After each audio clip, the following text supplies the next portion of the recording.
What is your work ethic?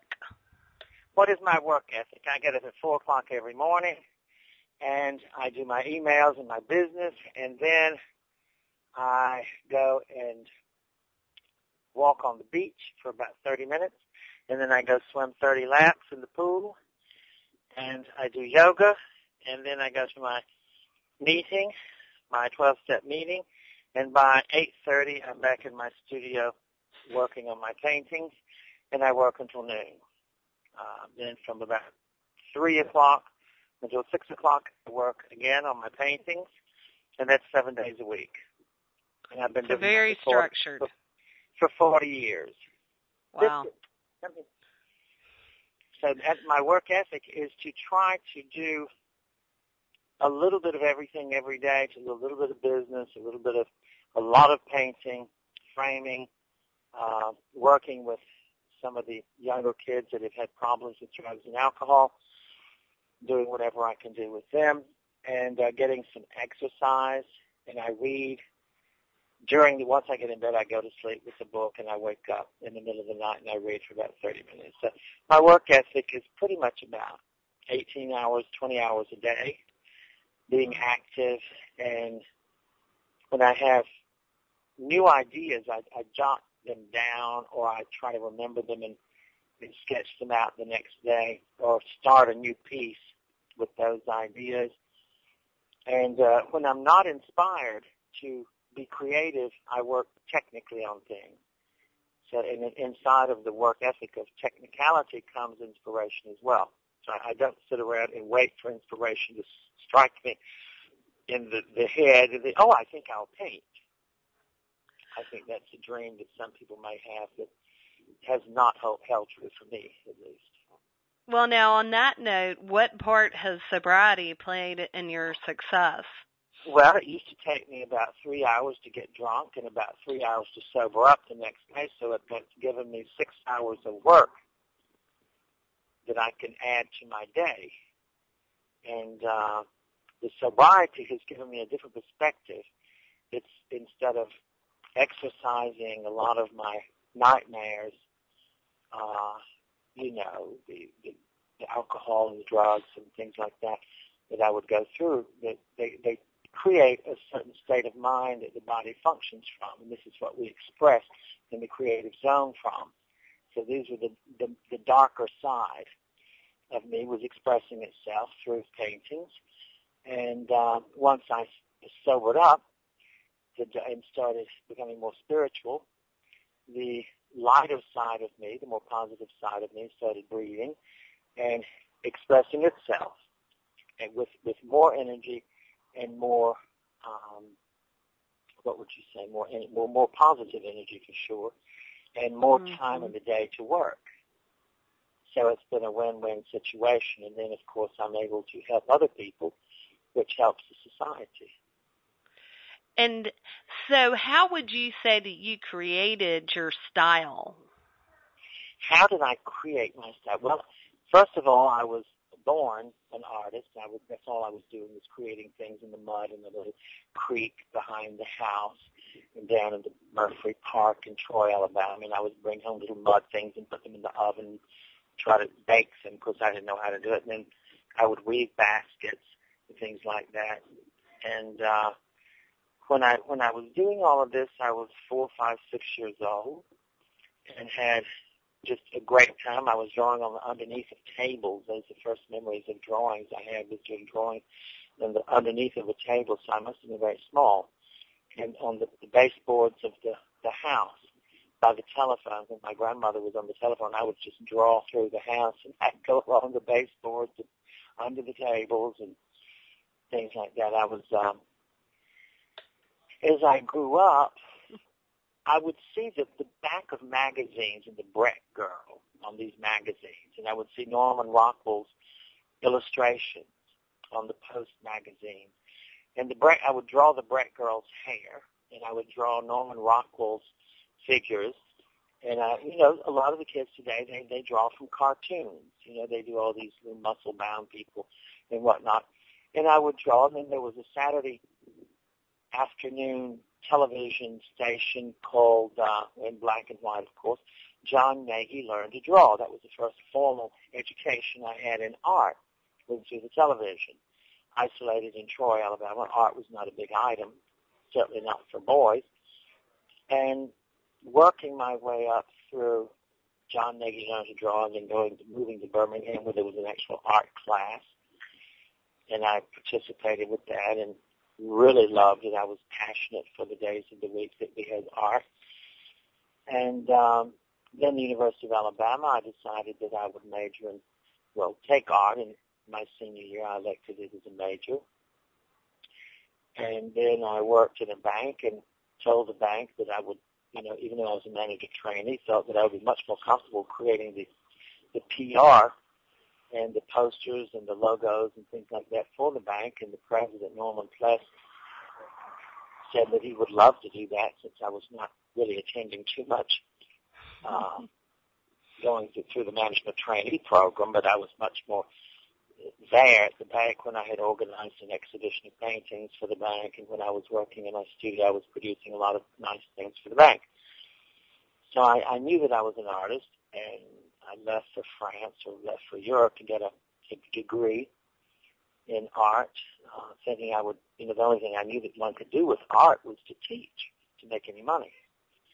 And when I got to Paris, I was really in love with drawing because I had taken a lot of drawing courses, some of them 2 and 3 times at the University of Alabama, even though I had made A's.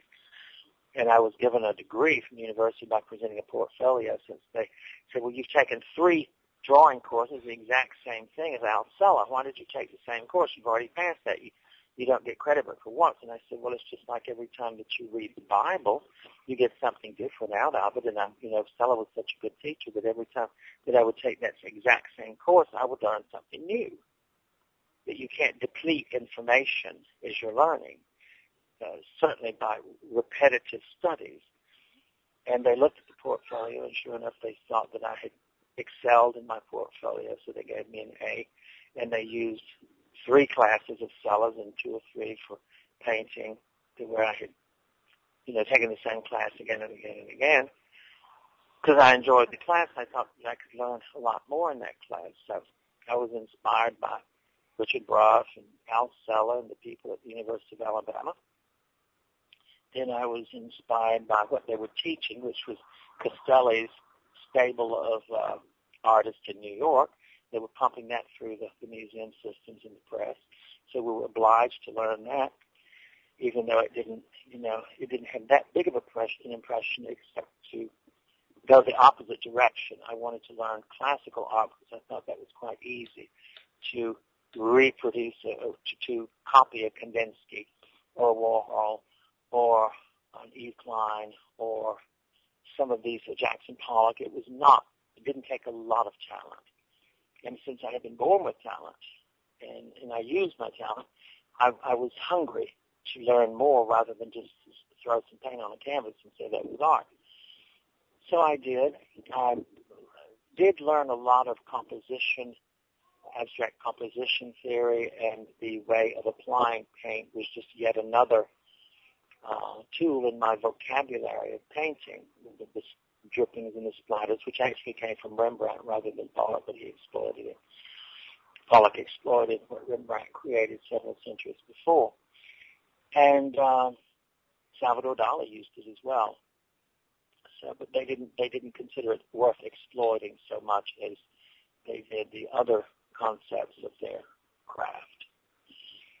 And so I went through Albert Durer, I went through Leonore Finney, I went through some of the 17th century Dutch masters for portraits. I copied a lot of things in the Louvre. Rembrandt, Velasquez, Goya was a great source of inspiration. And there was a Cuban artist, Horatio Tabarez, that I had worked with in Birmingham that was quite free in his expression. He was doing very erotic paintings, and that influenced me as well. Well, whoever I worked near in the school, whatever I saw in the galleries, whatever I saw in the museum, were all influences. What I ate, what I heard, what the books I read, those were influences. I think that whatever in life, whatever one does is an influence on one's painting. Well, and But along those lines, what of those do you think makes you unique from those influences? do you know, I think it's the recipe of things and the people that I have studied in detail, like Piranesi, Albert Durer, Hieronymus Bosch, Salvador Dali, Velázquez, have been masters in their craft, have had something new and different to say. I'd say it's by choosing good professors, and by professors they can be dead and hanging in the museum. Those are my professors. I've studied their paintings, their techniques. I think Pierre Mondrian and his compositions, like Broadway Boogie Woogie, I thought were exciting. It was fresh. I liked Pollock's compositions of his, I would say, Baroque abstraction and detailed abstraction. You know, it just goes on and on and on. I'm very attracted to the Baroque, to the detail, as one can see, and to mix the abstraction, to mix the hasard or accident with the absolute calculation of every millimeter of the painting, and then just to splatter it like a Pollock on top of a Deheen flower painting is something that's new, certainly for me. Andrew Wyeth and Herb Schrecktrein, the way he would splatter his watercolors, that influenced me as well. There's so many different influences, and building my frames, that's another thing. I think the Impressionist, the Pointillist, some of them did their frames. Louise Nevelson's compositions of her black, compositions of things, those have influenced me as well. César did some frames, framing bits and pieces of these triangles of frames, just whole compositions of those. Those influenced me as well. But I wanted to use them as a frame rather than just the composition. I wanted to use it as a symbol of the frame, but an abstract frame, like you can do an abstract painting.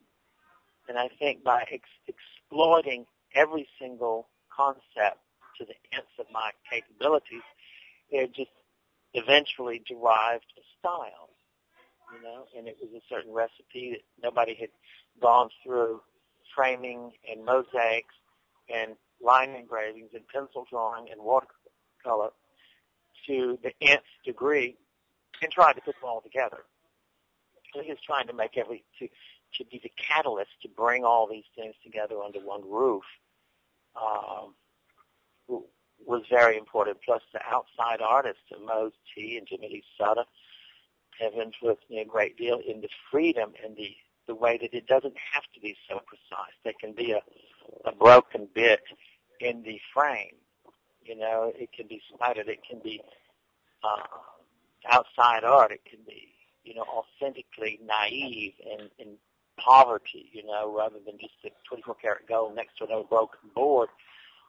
It's mixing the very, very heights of materialism and the very lowest form of garbage and putting them on the same canvas and putting those around a classical painting that's got Pollock on top of that, and then bringing the whole thing under a plexi box or whatever. It's just a unique composition or construction of different materials that's created the style. I don't claim to be the greatest abstract painter, nor the greatest realist painter, nor the greatest watercolorist, or anything else, but the combination of all of these things has certainly given a unique style that I haven't seen before.